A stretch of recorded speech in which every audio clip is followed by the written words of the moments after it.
હવામાન નિષ્ણાંત પરેશ ગોસ્વામીએ વરસાદને લઈને મોટી આગાહી કરી છે। બંગાળની ખાડીની સિસ્ટમ ગુજરાતને ધમરોળશે। રાજ્યના કયા જિલ્લામાં પડશે હજુ ભારે વરસાદ? શું કહ્યું પરેશ ગોસ્વામીએ? સાંભળીએ।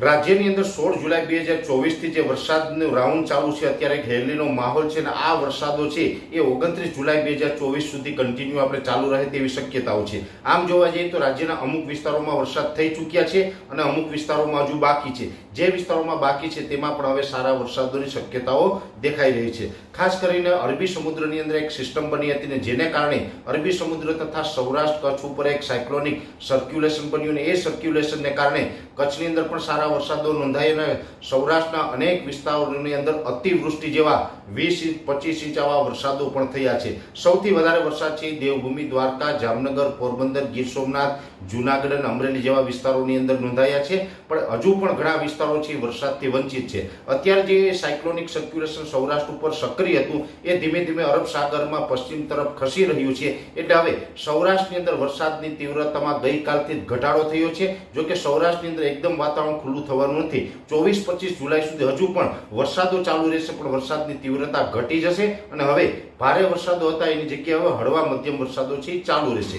જો કે અત્યારે બંગાળની ખાડીની એક સિસ્ટમ પણ ગુજરાત ઉપર હવે એનો પ્રભાવ પડવાનો છે। બંગાળની ખાડીની અંદર એક લો પ્રેશર બન્યું હતું જે ડિપ્રેશનની કેટેગરી સુધી ગયું અને અત્યારે ધીમે ધીમે જેવી રીતે ઓરિસ્સા અને છત્તીસગઢ ઉપર થઈને મધ્યપ્રદેશ થઈ અને ગુજરાત ઉપર એની જે અસર થવાની છે એ જે ડિપ્રેશન હતું હવે લો પ્રેશર બની અને આ પશ્ચિમ ઉત્તર તરફ આગળ વધી રહ્યું છે, જેને કારણે ગઈકાલથી દક્ષિણ ગુજરાત અને મધ્ય પ્રદેશ બોર્ડર લાગુ વિસ્તારો હતા એમાં હળવા મધ્યમ વરસાદોની શરૂઆત થઈ ચૂકી છે। આજે 22 જુલાઈ છે અને 22 જુલાઈથી લઈ અને 26 જુલાઈ દરમિયાન રાજ્યના અનેક વિસ્તારોમાં સારા વરસાદોની શક્યતાઓ છે, જેમાં ખાસ કરીને સૌરાષ્ટ્રના અમુક વિસ્તારો છે એ બાકાત રહી ગયા હતા। એમાં ભાવનગર, બોટાદ, અમરેલીના અમુક ભાગો, સુરેન્દ્રનગર અને મોરબી જેવા વિસ્તારોની અંદર પણ 22 થી 24 જુલાઈ દરમિયાન સારા વરસાદની શક્યતાઓ છે। ખાસ કરીને 25-26 તારીખમાં પણ હળવા મધ્યમ વરસાદો છે આ સૌરાષ્ટ્રના ભાગોની અંદર ચાલુ રહેશે, પણ એકંદરે સુરેન્દ્રનગર, મોરબી, બોટાદ,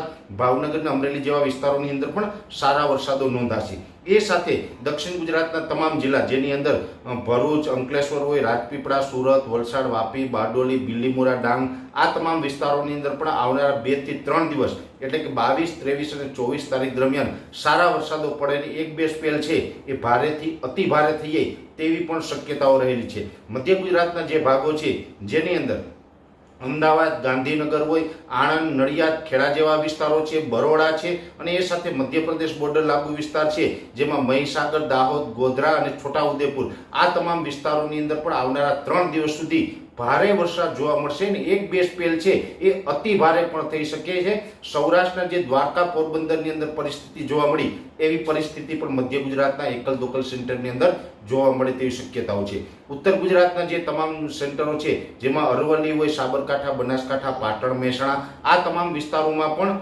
22 જુલાઈથી લઈને 26 જુલાઈ દરમિયાન સારા વરસાદો નોંધાશે અને ઉત્તર ગુજરાતમાં પણ કદાચ એક બે સ્પેલ ભારે થઈ જશે। ઓલ ઓવર જોવા જઈએ તો રાજ્યની અંદર સાર્વત્રિક વરસાદનો રાઉન્ડ ચાલુ છે।